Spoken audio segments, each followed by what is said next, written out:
La derrota de Roma ante las tribus germánicas en el año 9 después de Cristo acabó con su concepto de superioridad moral. Lo que Roma denominaba civilización, sus vecinos lo llamaban tiranía. Fue una lección que los romanos parecían condenados a aprender de nuevo.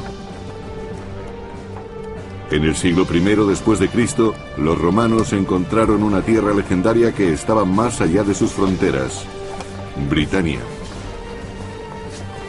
Poblada por densos bosques y habitada por salvajes, la nueva tierra fascinó y aterrorizó a los romanos. Su conquista conseguiría una gloria digna de un gran emperador.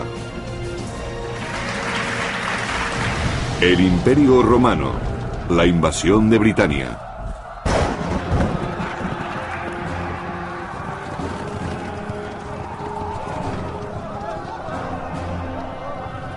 Durante 6 siglos, el Imperio Romano dominó el mundo antiguo. En el siglo IV después de Cristo, Roma se extendía desde Arabia hasta la costa del Mar del Norte. Donde llegaba su alcance, Roma seducía a sus enemigos con el comercio y el lujo, y empleaba como mano de hierro al ejército más disciplinado jamás conocido. Los romanos creían que llevaban la civilización a lugares remotos. Estaban orgullosos de su gobierno, que era su auténtica fuerza, y creían que Júpiter era la fuente de su poder. Los romanos creían que los dioses otorgaban su poder al emperador, aunque no todos lo merecían. En el año 41 después de Cristo, el emperador Calígula hizo estremecer a Roma. Calígula parecía un niño consentido y puede que además padeciera alguna enfermedad mental. Se cuenta como ejemplo que nombró cónsul a su caballo y que si construía puentes era solo para que él pasara con su carro sobre ellos. Hacía cosas muy extrañas para demostrar su poder. Muchos de los que le rodeaban empezaron a sentirse en peligro. El emperador era excesivamente inestable y paranoico. Por decirlo claro, estaba totalmente loco. Miembros de la Guardia Pretoriana, una milicia de élite, decidieron que Calígula debía morir antes de que se volviera contra ellos. Y una tarde, actuaron.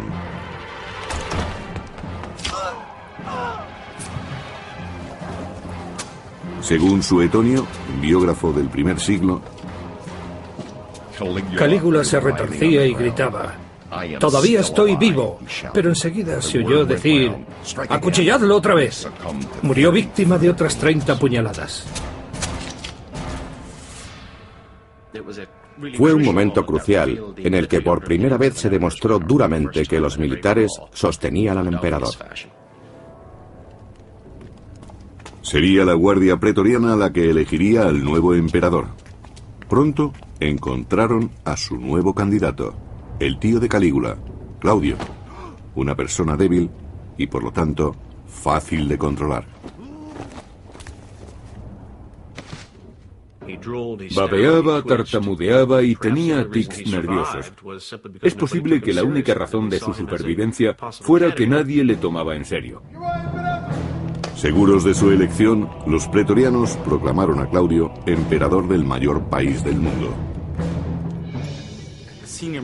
De niño, sus mayores decidieron que no recibiría formación administrativa ni militar.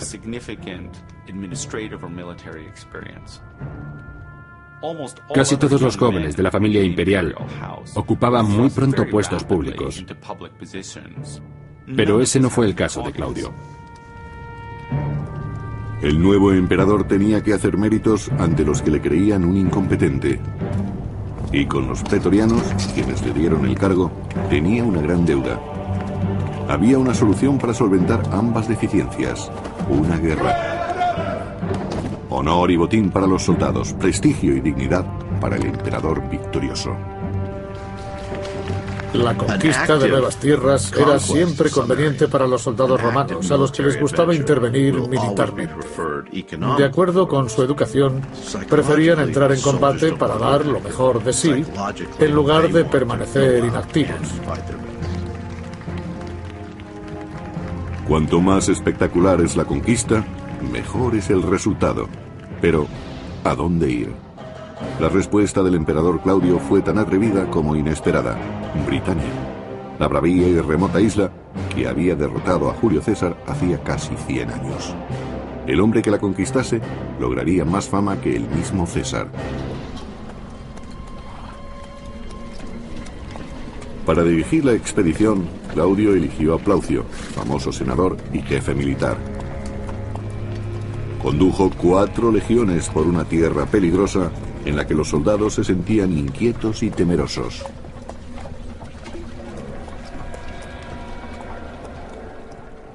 No se puede evitar el miedo a lo desconocido en esta clase de combates. Existía el temor entre los soldados de que al otro lado del canal tuvieran un arma desconocida que acabase con todos ellos sin poder hacerle frente. Circulaban rumores sobre la temible magia de los druidas, sacerdotes de la secreta religión de los britanos. El sabio Plinio el Viejo nos relata: Britania está fascinada por la magia. El monstruoso culto druida profesa que asesinar a un hombre es prueba de devoción y que comer su carne resulta provechoso.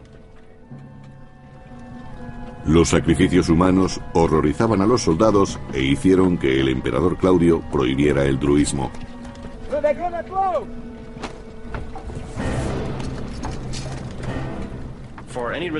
Si un culto religioso era prohibido, se debía a que sus prácticas repugnaban a los romanos. Una de ellas eran los sacrificios humanos, que, según se dice, realizaban con frecuencia los druidas. Además estaban las fuerzas desestabilizadoras políticas y sociales. Política y magia, una combinación mortífera.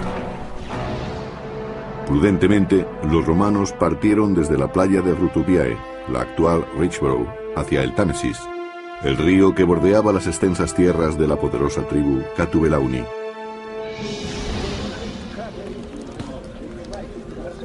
Experto en los misterios druidas, Caracato, príncipe de los Catubelauni, no llevaba coraza. Confiaba plenamente en el poder mágico de su pintura de guerra. Según parece, Carataco fue instruido en el arte de la magia por los druidas durante mucho tiempo, aproximadamente unos 20 años, para que aprendiera a leer los textos, poemas y oraciones de la magia. Los magos druidas capitanearon la rebelión contra Roma. Iban libremente de una tribu a otra pasando información del enemigo y reclutando nuevos guerreros. Los druidas no eran intermediarios entre la gente y los dioses, sino jueces y líderes, personas con las que había que contar. Ellos hacían sentir su poder en casi todos los aspectos de la sociedad celta. Togodumnus, hermano de Carataco y caudillo del reino vecino, apoyó la resistencia con sus soldados. Combinando sus fuerzas, se enfrentaron con suprema confianza a los romanos.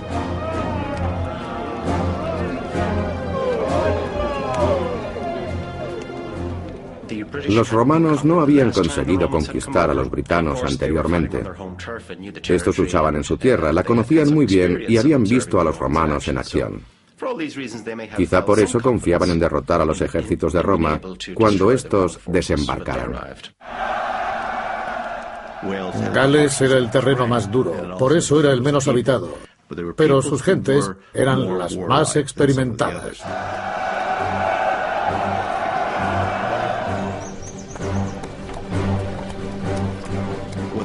Los soldados estaban acostumbrados a combatir en formaciones muy largas, flanqueados por tropas auxiliares. Combatían a campo abierto y les funcionaba. Tuvieron éxito en África del Norte, en Oriente Medio y en las Galias, pero no les fue tan bien en Germania, y desde luego no consiguieron buenos resultados en Britania. De acuerdo con Dio, historiador del III siglo, los bárbaros se refugiaban en los pantanos y en los bosques a la espera de que los invasores se desgastaran con intentos fallidos. Sabían dónde estaba la tierra firme y los accesos de su región. Los esfuerzos por perseguirlos no tenían éxito. La estrategia inicial de los britanos contra los romanos fue muy buena. Permitieron que desembarcaran sin presentarles resistencia y luego los atrajeron hacia el interior para atraparlos en lugares de los que no podían escapar. Los britanos atacaban con astucia y de manera salvaje.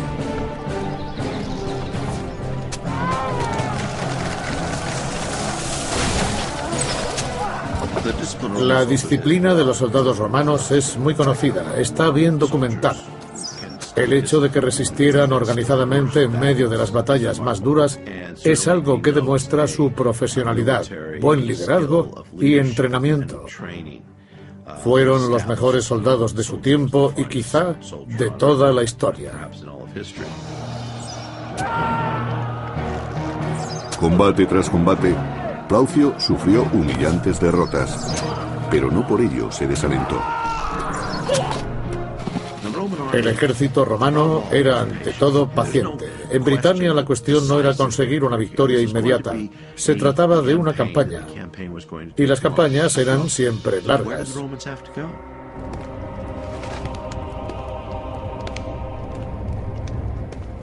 En Roma, el emperador Claudio se preparaba para realizar su propia invasión de Britania. Quería ocuparse personalmente de su rendición. Y por primera vez en su vida, llevaría vestimenta militar. Necesitaba prestigio militar. Para ser el centro de la atención pública en Roma, había que ser un militar de éxito y conseguir alguna victoria, preferentemente sobre algún ejército extranjero.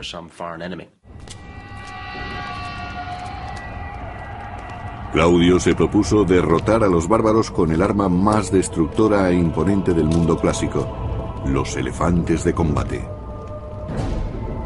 Ellos anunciarían la gran entrada del emperador. Claudio quería que los britanos se humillaran ante el todopoderoso ejército de Roma para reclamar luego su parte de gloria.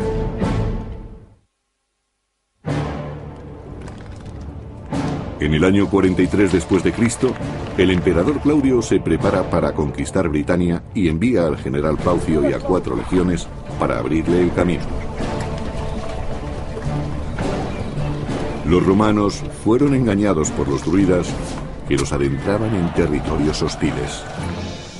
Plaucio supo encontrar la forma de darle la vuelta a la situación y envió una fuerza especial de provincianos para realizar un ataque sorpresa. El ejército romano se componía de 2 tipos de soldados: los llamados legionarios, que eran ciudadanos romanos, y los auxiliares, que eran reclutados entre las clases populares. Plaucio hizo que las tropas auxiliares cruzaran el Támesis, no porque los legionarios no pudieran hacerlo, sino porque era muy peligroso. Si se corría el riesgo de perder un gran número de soldados, era preferible que fuesen los auxiliares. Como todos los druidas, Carataco y Togodumnus consideraban que el agua era sagrada y que el gran río los protegía de sus enemigos. Sin estar alerta por esta creencia, los romanos cruzaron el río en silencio y sin ser vistos. Averiguaron perfectamente la clase de ejército a la que se iban a enfrentar, su cohesión, qué armaduras llevaban, su forma de actuar. Hicieron de exploradores para conocer mejor al enemigo y averiguar si era numeroso. Tras la investigación, mataron a los caballos de los bárbaros, impidiendo una rápida huida.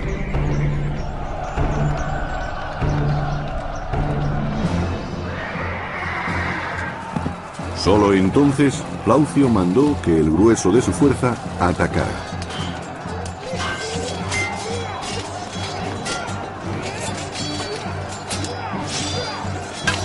Se luchó cuerpo a cuerpo. Fue un gran combate en el que destacó la fuerza bruta que emplearon los romanos para superar al enemigo, atemorizarlo y perseguirlo cuando trataba de escapar. Al segundo día, la batalla se inclinaba a favor de los romanos. El ejército romano salió triunfante y siguió con fuerzas para combatir de nuevo, mientras que sus enemigos tuvieron que soportar la presión de las pérdidas causadas por Roma.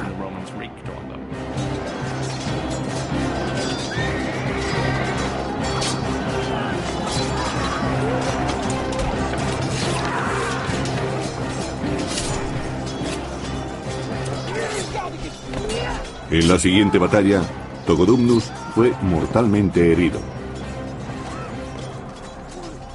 Atemorizados, los supervivientes se refugiaron en los pantanales. Las familias de los dirigentes druidas se enfrentaban a una nueva realidad. La noticia de la catástrofe había sembrado el pánico y el deseo de huir. Carataco debía escapar con su familia o sería humillado y esclavizado por los romanos.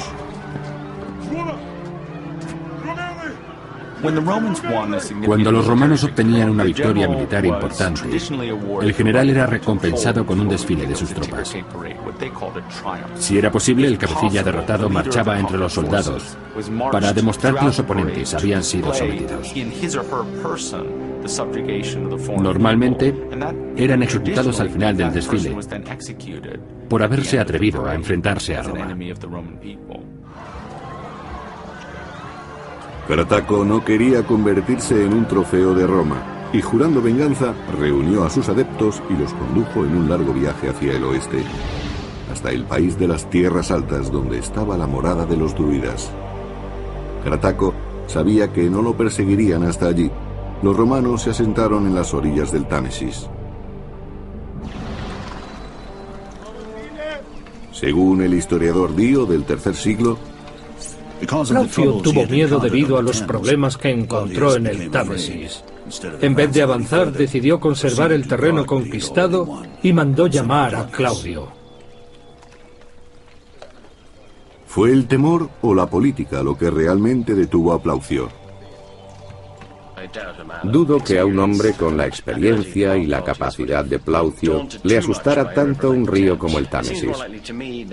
Lo más probable es que recibiese órdenes para que, después de asegurar un acceso seguro a Britania, llamara al emperador para que acudiera en persona y así pudiera conseguir la fama militar que tanto necesitaba. El emperador Claudio trató de ir a Britania, pero su barco estuvo a punto de naufragar en las costas de Hispania y tuvo que recorrer a pie las Galias hasta Gesoriacum, la actual Boulogne, para cruzar el Canal de la Mancha.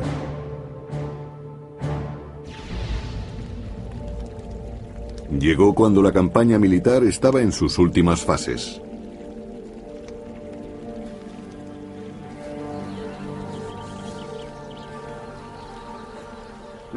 Sabemos que el emperador apareció a lo grande, acompañado de cohortes de la Guardia Pretoriana y elefantes.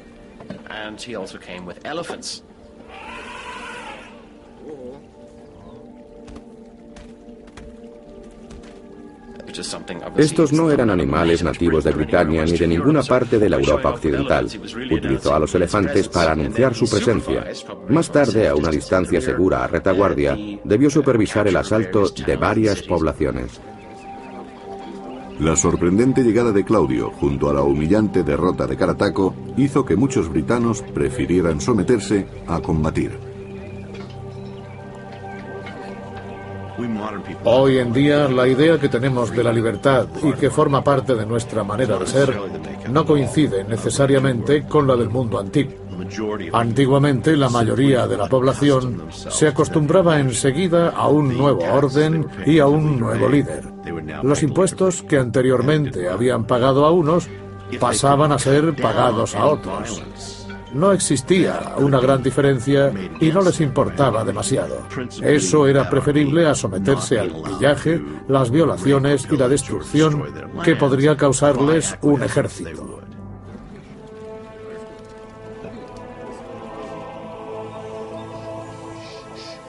Había que luchar contra los romanos o colaborar con ellos. En Brigantes, un reino del norte, esta decisión resultó muy controvertida y fue tomada por su poderosa reina Cartimandúa. Los britanos no tenían inconveniente en ser gobernados por mujeres de carácter fuerte.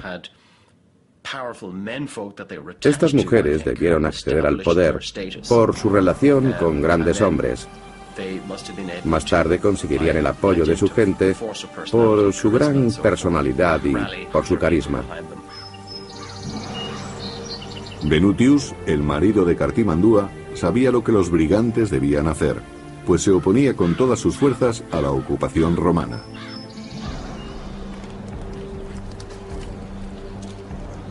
En la región que ahora se conoce como Gales, los más fieros caudillos britanos se aferraban a las tradiciones antiguas y rechazaban enérgicamente el dominio imperial.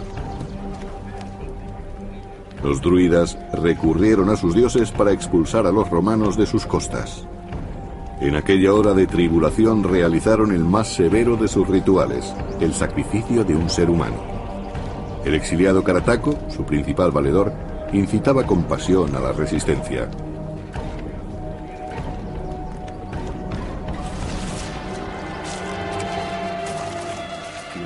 Logró aunar la voluntad de varias tribus muy dispares para resistir al invasor y creó un movimiento contra Roma. Debió ser el britano más carismático de su tiempo, ya que convenció a muchos para que se opusieran a la máquina militar romana. Debía ser muy persuasivo. Unidos por un odio común y por su religión ancestral, los celtas juraron luchar hasta el final. La victoria había conseguido que los romanos recuperaran la confianza. Ya no temían a los britanos, pero no sabían que lo peor estaba aún por llegar. En el año 43 después de Cristo, el emperador Claudio proclamaba la victoria en Britania al mismo tiempo que las fuerzas rebeldes de la isla aumentaban. Creó una provincia romana con capital en Camulodunum, la actual Colchester, e hizo alianzas con una docena de reinos. Su ayuda resultaría crucial para amortiguar los ataques contra la nueva provincia.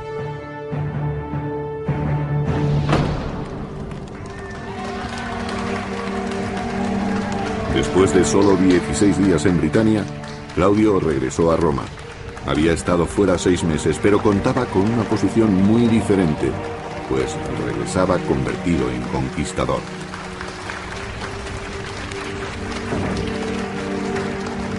El valor propagandístico de aquel viaje fue extraordinario y Claudio consiguió un gran aumento del favor político del pueblo. Algo parecido a cuando un moderno presidente visita sus tropas del frente, aunque no se acerque a los combates. Según el historiador Dio del III siglo, el Senado le otorgó el título de británico. Además, se decidió en votación que se realizaría un festival anual para conmemorar la conquista y que le erigirían arcos triunfales. Los grandes arcos llegaron a alcanzar alturas de 20 metros. Se erigió un arco triunfal en su honor, con una inscripción que recordaba sus victorias durante la conquista de Britania.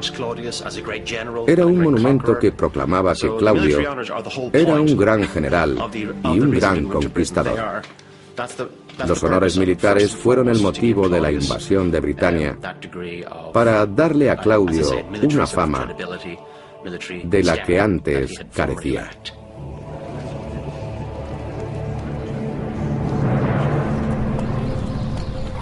Para Plaucio, a quien el emperador había nombrado gobernador de Britania, la celebración fue demasiado prematura.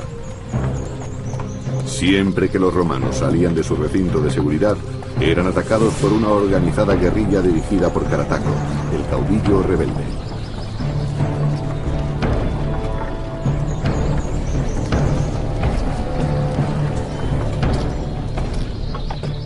Conocían bien el terreno y los atajos de Britania y se comunicaban por medio de mensajeros.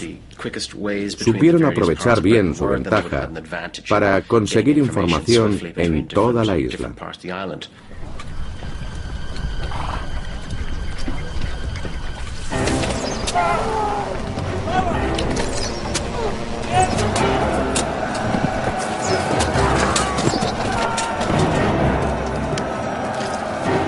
Algunas de las mayores emboscadas de la historia se realizaron simplemente arrojando troncos o piedras contra los soldados que marchaban por la falda de una montaña. Y eso les ocurrió a los romanos. Estaban acostumbrados a los combates cuerpo a cuerpo con lanzas convencionales y espadas cortas. Ahora tenían que enfrentarse a las rocas, lanzas y hachas que les arrojaban. Sus legiones sufrieron grandes pérdidas.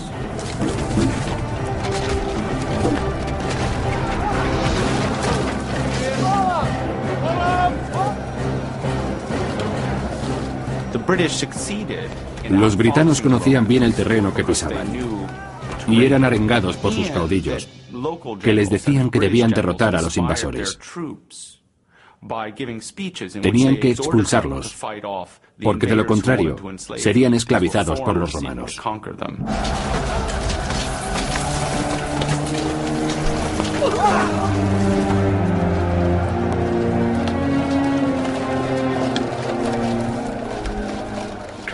Carataco combatió eficazmente mediante guerras de guerrillas, así denominadas actualmente.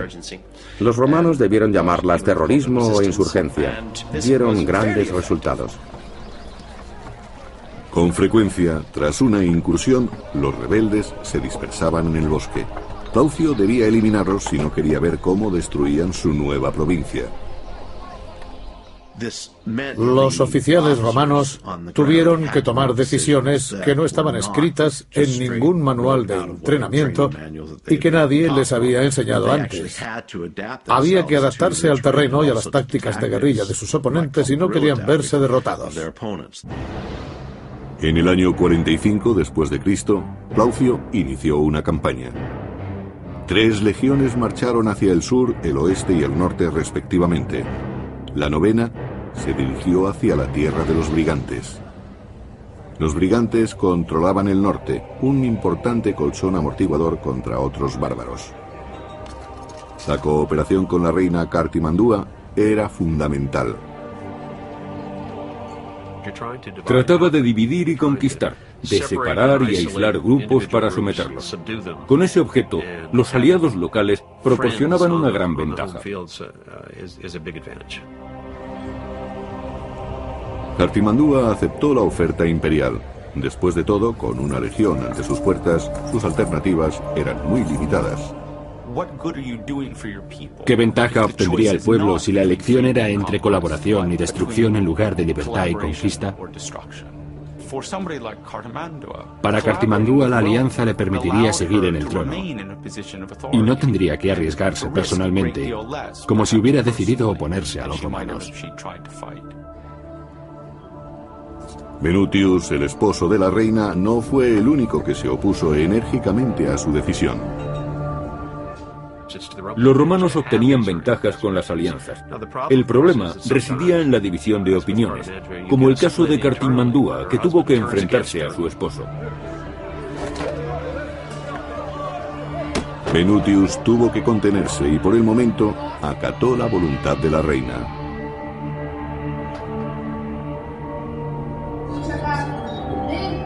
Frustrado, pero decidido, esperó a que la situación cambiara.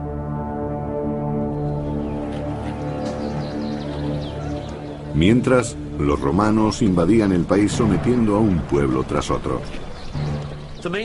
Lo más importante para un gobernador romano era mantener el orden, sobre todo en una provincia nueva. Tenía que establecer vínculos con los habitantes y por tanto resultaba favorable cualquier tipo de actuación que mantuviera al pueblo contento con los romanos. Los romanos tratarían bien a los que cooperasen. De lo contrario, el castigo sería muy rápido. A los prisioneros se les enseñaba el significado de la justicia imperial a punta de espada. Pero por todas partes surgían rebeldes contra el poder romano. Los legionarios también encontraron personas que cooperaban.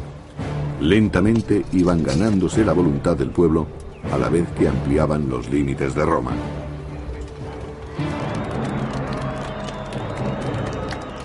En la política, el general Plaucio se había convertido en un héroe. Tras 4 años, un agradecido Claudio le llamó de vuelta a Roma. Volvió con prisioneros britanos para convertirlos en gladiadores.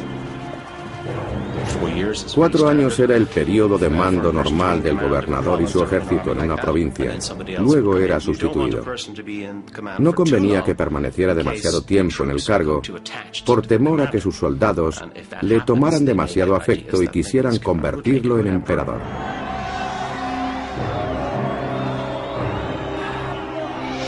De acuerdo con Dio, historiador del siglo III, en las luchas de gladiadores participaron muchos hombres, incluyendo cautivos britanos. Claudio, orgulloso de ello, empleó a muchos en este espectáculo.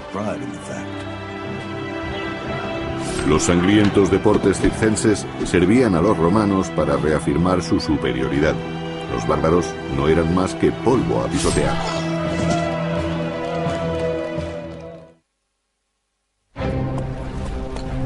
En el año 47 después de Cristo, los romanos reclamaron la parte sur de Britania. Algunos caudillos, como la reina Cartimandúa, se sometieron voluntariamente al imperio. Pero otros muchos se resistieron, como el príncipe Carataco. En el proceso de pacificación de un pueblo, hay que trabajar mucho antes de que se pueda retirar al ejército. Los romanos conocían muy bien que el proceso de anexión y conquista era siempre muy largo. Debían saberlo al enfrentarse a un oponente como Carataco. Es posible que Carataco fuera el rebelde más importante. Parecía saber bien cómo unir a los británicos para conseguir la victoria. Las poblaciones romanizadas soportaron las audaces incursiones de Carataco. Sus sorprendentes victorias le convirtieron en el cabecilla britano más famoso. Todos acudían a él para expulsar a los invasores de sus costas. En noviembre, cuando Carataco se enteró de que iba a llegar un nuevo gobernador romano a Britania, lanzó contra él el más enérgico de sus ataques. El nuevo gobernador, Escápula, recibió una sangrienta bienvenida. Pero las cosas no resultaron como se esperaba. Las legiones romanas nunca flaqueaban. Escápula infligió a Carataco su primera gran derrota. Sin embargo, el líder rebelde no se rindió. Carataco se retiró al sur de Gales y organizó otra revuelta que se extendió hasta las montañas del norte. Escápula hizo uso de la 9ª legión y marchó con ella hacia el oeste.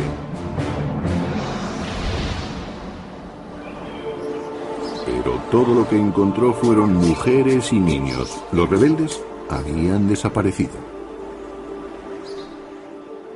La rebelión en Gales prosperó, igual que casi todas las rebeliones galesas de principios del periodo moderno, sencillamente porque resultaba difícil encontrar a los rebeldes.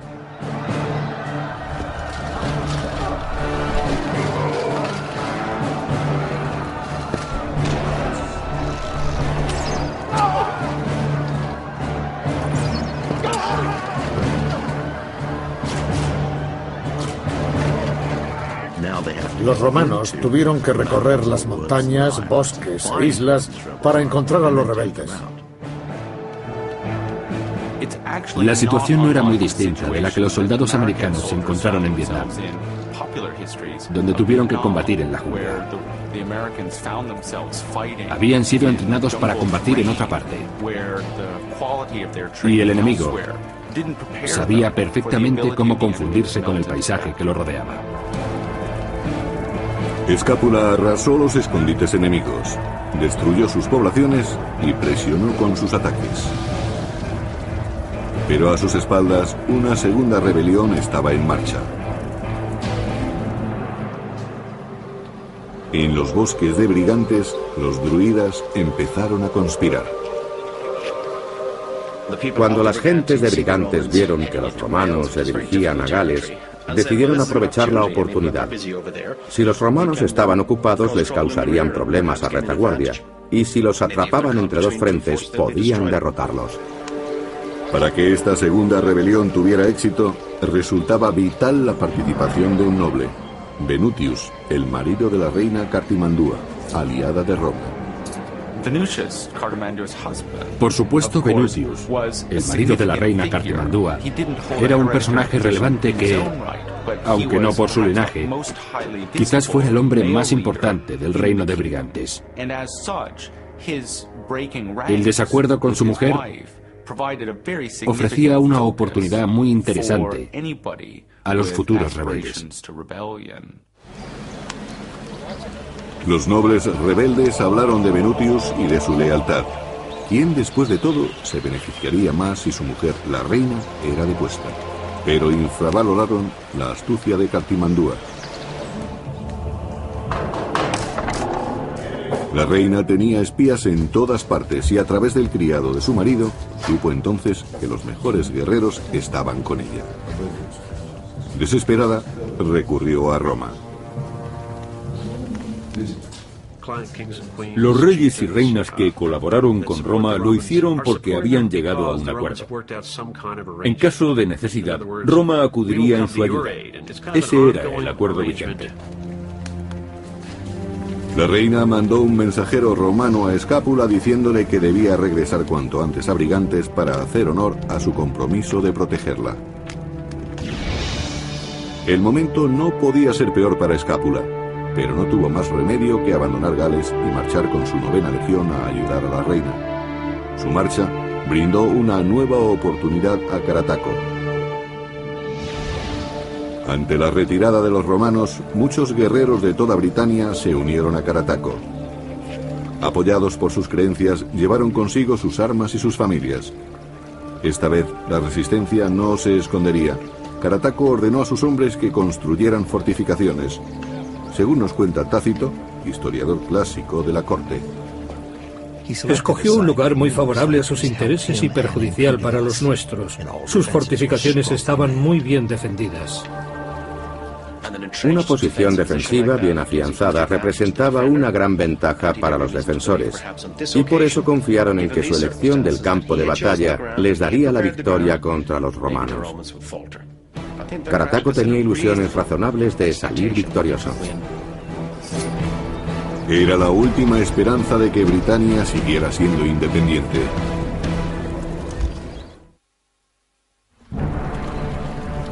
Bajo el mando del emperador Claudio, Roma entró en el 6º año de la dura conquista de Britania. En sentido amplio se tenía el concepto de que el emperador romano era el comandante en jefe del imperio. Era el último responsable del éxito o fracaso obtenido, de cualquier acción que emprendiera el Estado romano. Un caos permanente en Britania podía arrojar una sombra sobre el frágil trono de Claudio.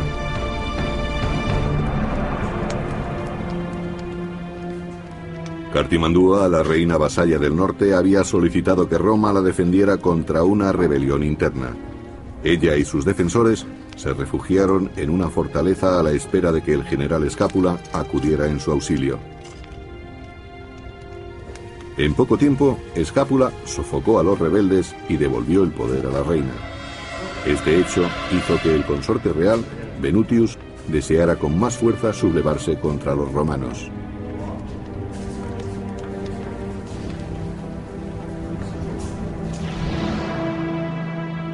Escápula marchó de nuevo hacia Gales con la 9ª legión. Ansioso por acabar con Carataco, dobló el número de tropas de complemento, ordenando que la 20ª legión fuera también a Camulodunum. En el año 50 después de Cristo, con el honor del imperio sobre sus hombros, Escápula dirigía un ejército con miles de los mejores soldados contra un enemigo muy experimentado y resuelto. Puede que un hombre como Escápula hubiera podido persuadir a Claudio de que se podía aceptar un fallo bajo circunstancias tan particulares. Pero eso conllevaría un riesgo demasiado grave si quería conseguir otro puesto importante en el futuro. El fallo no era posible. Pero la victoria no iba a resultar sencilla. Según el biógrafo clásico Tácito, los soldados llegaron a las murallas, pero tuvieron el mayor número de bajas. Los romanos tuvieron que reagruparse y atacar de nuevo. Roma marchaba imparable al frente de su maquinaria militar. No existía ningún futuro para la rebelión. Así es como se escribe la historia.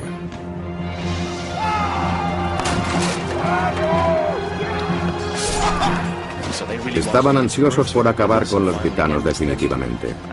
La fiereza del ataque romano fue tal que los bárbaros acabaron siendo derrotados. Los que tuvieron más suerte murieron pronto, los demás fueron capturados. A los prisioneros les aguardaba la humillación, la esclavitud y una muerte ritual. Horrorizado, Carataco fue informado de que su mujer estaba entre ellos. Pero Carataco escapó y sorprendentemente llegó hasta el reino de los brigantes, a pesar de que su reina, Cartimandúa, era aliada de Roma.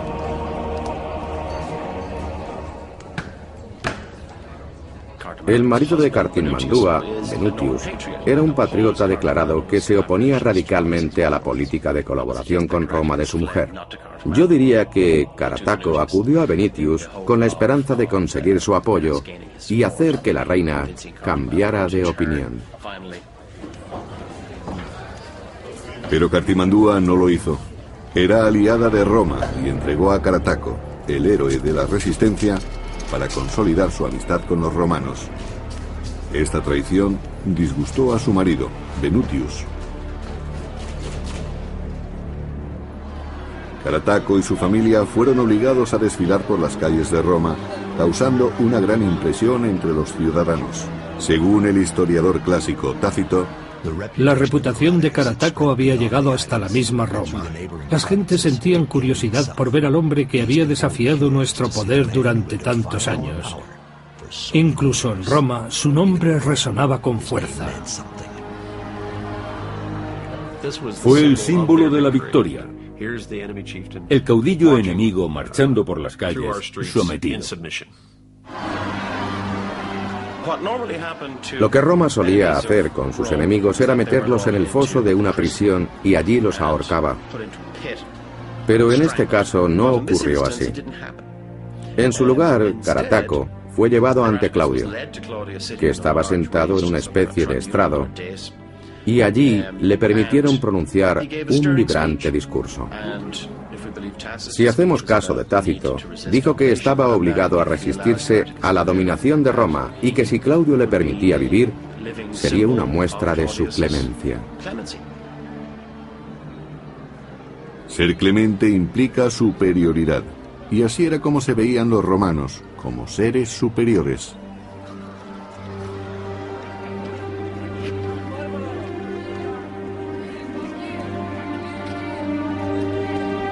Conmovido por las palabras de Carataco, Claudio concedió el perdón al famoso bárbaro y a su familia. Probablemente se retiró a una villa cerca de Roma, donde viviría el resto de su vida en un confort relativo y, por supuesto, sin libertad. En una jaula de oro. La integración de Carataco había sido completada al fin. La romanización de Britania no fue pacífica. Al cabo de una década surgieron nuevas sublevaciones con Venutius al frente.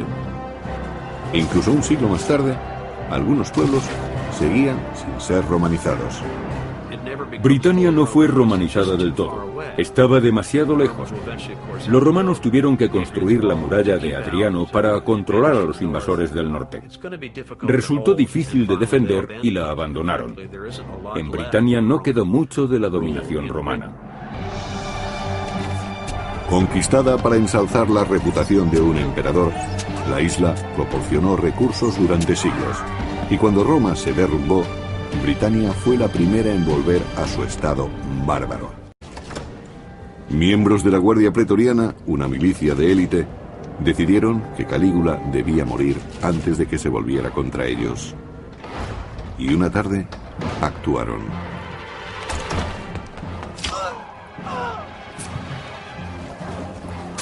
Según Suetonio, biógrafo del primer siglo, Calígula se retorcía y gritaba: «Todavía estoy vivo», pero enseguida se oyó decir: «¡Acuchilladlo otra vez!». Murió víctima de otras 30 puñaladas. Fue un momento crucial en el que por primera vez se demostró duramente que los militares sostenían al emperador. Sería la guardia pretoriana la que elegiría al nuevo emperador. Pronto encontraron a su nuevo candidato, el tío de Calígula, Claudio, una persona débil y por lo tanto fácil de controlar. Babeaba, tartamudeaba y tenía tics nerviosos. Es posible que la única razón de su supervivencia fuera que nadie le tomaba en serio. Seguros de su elección, los pretorianos proclamaron a Claudio de Arabia hasta la costa del Mar del Norte. Donde llegaba su alcance, Roma seducía a sus enemigos con el comercio y el lujo, y empleaba como mano de hierro al ejército más disciplinado jamás conocido. Los romanos creían que llevaban la civilización a lugares remotos. Estaban orgullosos de su gobierno, que era su auténtica fuerza, y creían que Júpiter era la fuente de su poder. Los romanos creían que los dioses otorgaban su poder al emperador, aunque no todos lo merecían. En el año 41 después de Cristo, el emperador Calígula hizo estremecer a Roma. Calígula parecía un niño consentido y puede que además padeciera alguna enfermedad mental. Se cuenta como ejemplo que nombró cónsul a su caballo y que si construía puentes era solo para que él pasara con su carro sobre ellos. Hacía cosas muy extrañas para demostrar su poder. Muchos de los que le rodeaban empezaron a sentirse en peligro. El emperador era excesivamente inestable y paranoico. Por decirlo claro, estaba totalmente loco. Emperador del mayor país del mundo. De niño, sus mayores decidieron que no recibiría formación administrativa ni militar.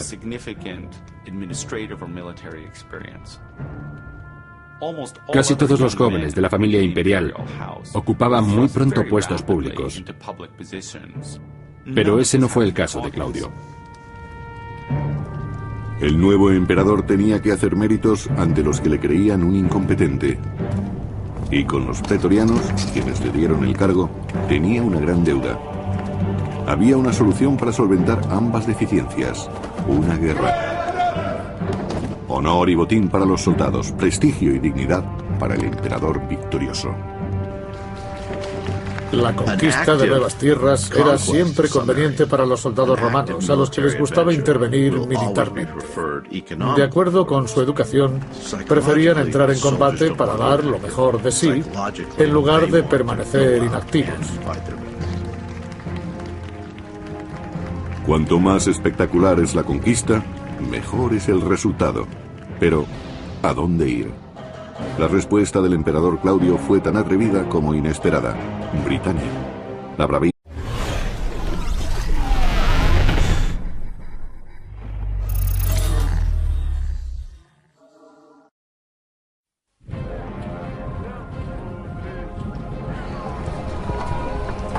La derrota de Roma ante las tribus germánicas en el año 9 después de Cristo acabó con su concepto de superioridad moral. Lo que Roma denominaba civilización, sus vecinos lo llamaban tiranía. Fue una lección que los romanos parecían condenados a aprender de nuevo. En el siglo I después de Cristo, los romanos encontraron una tierra legendaria que estaba más allá de sus fronteras: Britania. Poblada por densos bosques y habitada por salvajes, la nueva tierra fascinó y aterrorizó a los romanos. Su conquista conseguiría una gloria digna de un gran emperador.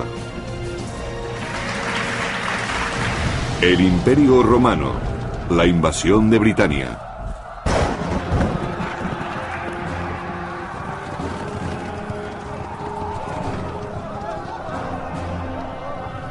Durante 6 siglos, el Imperio Romano dominó el mundo antiguo.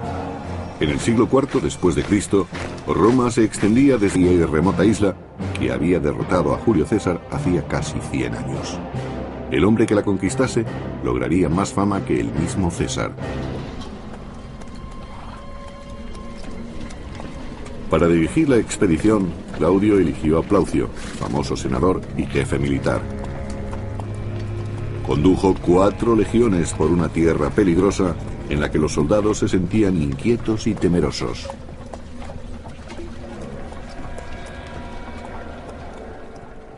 No se puede evitar el miedo a lo desconocido en esta clase de combates. Existía el temor entre los soldados de que al otro lado del canal tuvieran un arma desconocida que acabase con todos ellos sin poder hacerle frente. Circulaban rumores sobre la temible magia de los druidas, sacerdotes de la secreta religión de los britanos. El sabio Plinio el Viejo nos relata: Britania está fascinada por la magia. El monstruoso culto druida profesa que asesinar a un hombre es prueba de devoción y que comer su carne resulta provechoso. Los sacrificios humanos horrorizaban a los soldados